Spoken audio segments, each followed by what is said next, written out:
শুনতে পেলুম পোস্তা গিয়ে তোমার নাকি মেয়ের বিয়ে। গঙ্গারামকে পাত্র পেলে? জানতে চাও সে কেমন ছেলে? মন্দ নয়, সে পাত্র ভালো, রং যদিও বেজায় কালো। তার উপরে মুখের গঠন অনেকটা ঠিক প্যাঁচার মতন। বিদ্যে বুদ্ধি বলছি মশাই, ধন্যী ছেলের অধ্যবসায়। 19টি বার ম্যাট্রিকে সে ঘায়েল হয়ে থামল শেষে।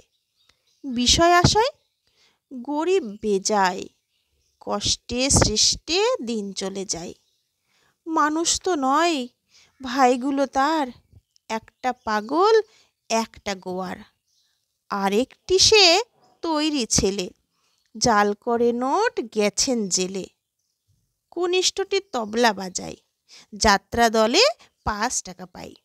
গঙ্গারাম তো কেবল ভোগে পিলের জ্বর আর পাণ্ডুরোগে। কিন্তু তারা উচ্চ ঘর, কংসরাজের বংশধর। শ্যামলাহিরি বনগ্রামের কি যেন হয় গঙ্গারামের।